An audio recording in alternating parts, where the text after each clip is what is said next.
안녕하세요. 오늘 저희가 함께 깊이 들여다볼 자료는 아름다운 세상이라는 제목의 짧은 글인데요. 한 사람의 진정한 가치를 어떻게 알 수 있을까라는 아주 근본적인 질문을 던지고 있어요. 오늘 저희의 대화는 바로 이 질문에서부터 한번 시작해 볼까 합니다. 글의 시작에 세뮤얼 존슨의 인용구가 나오잖아요. 어떤 사람의 진정한 가치는 자신에게 전혀 도움이 되지 않는 사람에게 어떻게 대하는지에 달렸다.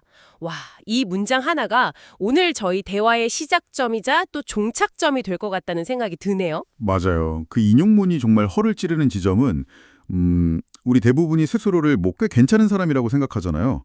그런 착각을 깎깨트린다는 데 있는 것 같아요. 보통은 우리랑 비슷하거나 우리보다 힘 있는 사람들하고의 관계를 기준으로 나 자신을 평가하거든요. 근데 이 문장은 그 기준 자체를 그냥 완전히 뒤집어 버리는 거죠.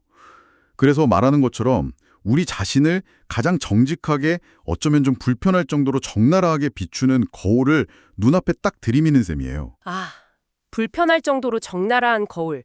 그 표현이 확 와닿네요. 그럼 그 거울을 한번 본격적으로 들여다볼까요? 이 글이 우리 사회에 사람을 도구로 여기는 문화가 퍼져 있다고 지적하더라고요. 누군가를 만날 때 이 사람이 나한테 어떤 이득을 줄 수 있을까? 이런 계산부터 한다는 거죠. 저는 사실 이 명함 예시 읽으면서 솔직히 좀 뜨끔했어요. 저도 모르게 상대방 직함을 보고 대화의 온도를 조절한 적이 있었던 건 아닐까 하고요. 상대방의 소속이나 직책을 딱 확인한 순간 갑자기 목소리 톤이 바뀌거나 자세를 고쳐 앉는 그런 미묘한 변화들 있잖아요. 청취자님도 혹시 그런 경험 없으신가요? 그래서는 이걸 아주 직설적으로 이중적 태도라고 부르더라고요. 바로 그 지점이에요. 그리고 흥미로운 점은 그래서는 이걸 품격의 문제로 보지만 이걸 심리학적으로 보면 인지부조화랑도 연결할 수 있거든요. 스스로는 모든 사람은 평등해 라고 믿는다고 생각하는데 실제 행동은 철저하게 사회적 서열을 따르는 모순인 거죠. 결국 자신에게 힘이 없는 사람, 그러니까 내 평가에 아무런 영향을 미칠 수 없는 사람을 대하는 태도, 그게 바로 그 사람이 가장 솔직하게 자기 무의식적인 가치관을 드러내는 순간이라는 의미입니다. 무의식적인 가치관이 드러나는 순간이라. 아, 정말 그렇네요. 아무런 계산 없이 그냥 순수한 내 모습이 나오는 거니까요. 요즘은 이런 게 온라인에서 더 잘 보이는 것 같기도 해요. 유명인이나 인플루언서 댓글창에서는 막 온갖 찬사를 보내다가도 평범한 사람 의견에는 너무 쉽게 악플을 다는 모습도 같은 맥락이겠죠? 정확해요. 익명성 뒤에 숨어서 더 노골적으로 드러날 뿐이지 본질은 똑같죠. 그래서 진정한 인격은 말이 아니라 행동으로, 특히 아무도 보지 않는 곳에서의 행동으로 증명된다라는 구절이 나오잖아요. 이게 진짜 핵심을 꿰뚫고 있어요. 남들이 안 본다고 생각하는 온라인 공간, 혹은 나한테 아무런 대가를 치를 필요가 없는 서비스직 노동자를 대하는 바로 그 순간. 그 순간이야말로 그 사람의 민낯이 드러나는 거죠. 위선과 진정성이 딱 갈리는 지점이고요. 첫 번째가 자녀 교육인데, 이 부분을 읽으면서는 부모로서 책임감이 확 느껴졌어요. 자녀들은 부모가 하는 말보다 부모가 하는 행동을 보고 배운다. 이거 정말 진리잖아요.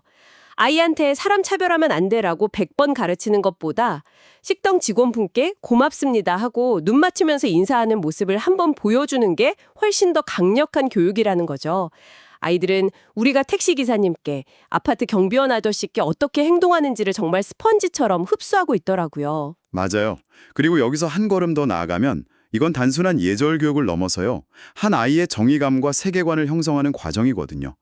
약자에게 함부로 해도 된다는 태도를 보고 자란 아이는 세상은 원래 힘의 논리로 돌아가는 곳이고 강자는 약자를 짓밟아도 괜찮다는 왜곡된 가치관을 내면화할 수 있어요. 그래서 이게 다음 세대에게 물려줄 유산의 문제라고 지적하는 이유가 바로 여기에 있는 겁니다. 우리가 자녀에게 물려주고 싶은 게 과연 돈이나 좋은 학벌뿐일까? 아니면 타인과 더불어 살아가는 따뜻한 품격일까? 하는 질문을 던지는 거죠. 품격을 유산으로 물려준다. 그 말이 참 인상적이네요. 자녀에게 좋은 유산을 물려주는 것도 중요하지만 당장 우리가 매일 부딪히는 직장에서의 모습은 어떨까요? 이 글이 리더십 이야기를 꺼내는 지점이 저는 아주 흥미로웠습니다. 보통 리더십 하면 카리스마, 추진력 이런 걸 떠올리는데 여기서는 전혀 다른 걸 이야기하잖아요. 네, 자신보다 낮은 사람에게도 동일하게 존중하는 사람이 진정한 리더라고 정의하죠. 이게 굉장히 중요한 통찰이에요. 많은 리더들이 착각하는 게 권위적인 태도로 구성원들을 통제하면 효율적인 조직이 될 거라고 생각해요. 근데 그건 단기적인 복종을 이끌어낼 뿐이지 진정한 몰입이나 창의성을 이끌어내진 못하거든요. 그런데 현실적으로는 좀 이상적으로 들리기도 해요. 특히 성과 압박이 심한 조직에서 부하 직원을 섬기기만 하는 리더가 과연 살아남을 수 있을까요? 오히려 약할 리더, 만만한 리더로 비치지는 않을까요? 아주 좋은 질문이에요. 글이 말하는 존중과 섬김을 무조건적인 허용이나 나약함과 혼동해서는 안 돼요. 진정한 존중은 그 사람의 인격과 잠재력을 믿어주는 것이지 낮은 성과나 잘못된 행동을 묵인하는 게 아니거든요. 오히려 부하 직원을 진심으로 존중하는 리더는 더 단호하게 피드백할 수 있어요. 왜냐하면 그 피드백이 인격적인 모독이 아니라 성장을 위한 진심이라는 걸 상대방이 알기 때문이죠. 사람들은 자기를 두렵게 하는 리더가 아니라 자기를 존중해주는 리더를 위해서 진심으로 헌신합니다. 결국 장기적으로 더 큰 성과를 내는 팀은 신뢰로 뭉친 팀이죠. 존중이 신뢰를 낳고 신뢰가 성과를 낳는 선순환이 만들어지는 거예요. 그렇군요. 두려움이 아니라 존경심을 기반으로 한 리더십. 자, 그럼 다시 근본적인 질문으로 돌아와서요. 우리가 왜 이렇게까지 행동해야 하는 걸까요? 그냥 도덕적으로 옳으니까 라는 이유만으로는 사실 좀 지치기 쉽잖아요. 근데 그래서는 가장 중요한 이유 중 하나가 바로 우리 자신을 위한 것이라고 말해서 신선했어요. 우리가 베푸는 존중은 결국 우리 자신의 품격을 높이고 우리의 영혼을 아름답게 만든다. 이 구절이 참 좋더라고요. 그 관점의 전환이 이 글의 백미라고 생각해요. 타인에 대한 존중을 외부의 평가나 보상을 얻기 위한 수단이 아니라 내면의 성숙과 자기 완성의 과정으로 바라보게 하잖아요. 다른 사람을 존중하는 행위는 단순히 남에게 베푸는 시혜적인 행동이 아니에요. 그 행위를 통해서 나 스스로가 내 가치관과 행동이 일치하는 더 통합되고 고귀한 존재가 되어가는 과정인 거죠. 어떻게 보면 타인에 대한 존중은 곧 자기 자신에 대한 존중의 완성이 되는 셈입니다. 타인 존중이 자기 존중의 완성이라. 그렇게 연결해서 생각해보니 글이 말하는 진정한 성공의 의미도 다시 생각하게 돼요. 우리는 보통 성공하면 부, 명예, 사회적 지위를 떠올리는데 글은 인생의 마지막 순간에 그런 것들이 과연 중요할까? 라는 질문을 던지죠. 특히 이 구절을 읽을 때는 잠시 멈추게 되더라고요. 사람들은 여러분의 직함이나 재산에 기억하지 않습니다.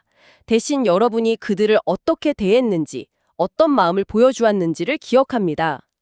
우리가 남길 수 있는 진짜 유산은 통장 잔고나 명함이 아니라 누군가의 마음속에 남은 따뜻한 기억이라는 거잖아요. 여기서 저자의 신앙적 배경을 잠깐 짚어보는 게 이 주장의 뿌리를 이해하는 데 도움이 될 것 같아요. 저자가 교사이자 목회자라고 밝히면서 로마서 2장 11절을 인용하거든요. 하나님은 사람의 외모를 보지 아니하시느니라. 모든 인간은 신의 형상대로 창조되었기에 본질적으로 평등하고 존엄하다는 믿음이 깔려 있는 거죠. 그런데 이 신학적 관점은 사실 서양 철학의 근간이 되는 인간 존엄성 개념과도 정확히 맞닿아 있어요. 칸트가 말한 인간을 수단이 아닌 목적으로 대하라 라는 정원 명령과도 일맥상통하고요. 결국 이 글은 어떤 특정 종교의 신념을 넘어서 인간이라면 누구나 보편적으로 동의할 수 있는 깊은 윤리적 원칙에 대해 이야기하고 있는 셈입니다. 그렇게 연결되니까 글의 깊이가 훨씬 더해지네요. 종교를 떠나서 인간 존엄성에 대한 이야기군요. 근데 이 모든 이야기가 세상을 바꾸자거나 진정한 리더가 되자 같은 어쩐지 좀 거창한 구호처럼 들릴 수도 있을 것 같아요. 당장 내일 출근해서 모든 사람에게 완벽하게 친절해야 한다고 생각하면 부담스럽기도 하고요. 맞아요. 그래서 이 글의 마지막 부분이 더 현실적으로 다가오는 것 같아요. 변화는 거창한 선언이 아니라 아주 작고 사소한 행동에서 시작된다고 강조하거든요. 우리 모두 바쁘고 피곤하다는 핑계로 혹은 때로는 그냥 귀찮아서 친절을 생략할 때가 정말 많잖아요. 정말 그렇죠. 그래서 제안하는 구체적인 행동들이 더 와닿았어요. 카페에서 주문받는 분과 눈을 마주치고 미소 짓기, 문을 열어준 사람에게 감사합니다라고 분명하게 말하기, 상대방 이름을 한 번 더 불러주기 같은 것들이요. 사실 마음만 먹으면 지금 당장 할 수 있는 것들이잖아요. 바로 그 작은 행동들이 누군가에게는 하루를 견딜 힘이 될 수 있다는 점을 글은 강조하고 있어요. 우리가 무심코 던진 돌멩이에 개구리가 맞아 죽는다는 속담처럼 우리의 무심함이나 작은 무례함이 누군가에게는 그날 하루를 망치는 깊은 상처가 될 수 있거든요. 반대로 우리가 무심코 건넨 작은 친절, 따뜻한 말 한마디가 그 사람에게는 예상치 못한 위로와 희망이 될 수도 있다는 거죠. 이건 뭐 세상을 바꾸는 거창한 일이 아니라 한 사람의 하루를 바꿔주는 일이에요. 한 사람의 하루를 바꿔주는 일. 그게 모이면 결국 세상이 바뀌는 거겠네요? 그렇죠. 결국 이 글이 우리에게 던지는 최종적인 메시지는 변화의 시작점이 바로 나 자신이라는 거예요. 세상이 왜 이 모양이지? 누가 좀 바뀌었으면 좋겠다라고 남을 탓하는 대신에 적어도 나는 그렇게 행동하지 않겠다는 개인의 작은 결단, 그것이 필요하다는 거죠. 그게 바로 아름다운 세상을 만드는 가장 작지만 가장 확실한 첫걸음이라는 걸 다시 한번 생각하게 해줍니다. 네. 오늘은 한 사람의 진정한 가치를 비추는 거울, 즉 우리에게 아무런 이득을 주지 않는 사람을 대하는 우리의 태도에 대해 깊이 이야기 나눠봤습니다. 그 태도 속에서 우리 자신의 참모습을 발견할 수 있다는 통찰이었죠. 그리고 이 원칙이 가정에서는 자녀에게 물려줄 가장 큰 유산이 되고 직장에서는 진정한 리더십의 바탕이 된다는 점도 살펴봤고요. 또 궁극적으로는 이런 삶의 태도가 타인뿐만 아니라 우리 자신의 품격을 높이고 진정한 의미의 성공을 만드는 길이라는 것도요. 맞아요. 오늘 나눈 이야기 덕분에 우리가 매일 스쳐 지나가는 모든 상호작용이 사실은 우리 자신을 돌아보고 성장할 소중한 기회라는 걸 다시금 깨닫게 되네요. 길에서 마주치는 모든 사람이 내 품격을 비추는 거울인 셈이니까요. 그럼 청취자분들께 마지막으로 생각해볼 질문 하나를 남겨드리면서 마무리할까 해요. 오늘 저희 대화는 주로 우리가 다른 사람을 어떻게 대하는지에 초점을 맞췄잖아요. 그렇다면 관점을 한번 뒤집어 보면 어떨까요?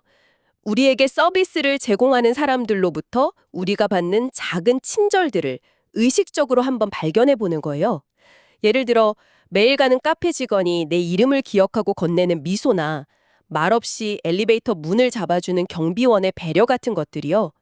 그런 순간들을 그냥 지나치지 않고 마음속으로든 표현을 통해서든 진심으로 감사함을 느껴본다면 우리의 하루와 세상을 보는 눈은 또 어떻게 달라질 수 있을까요?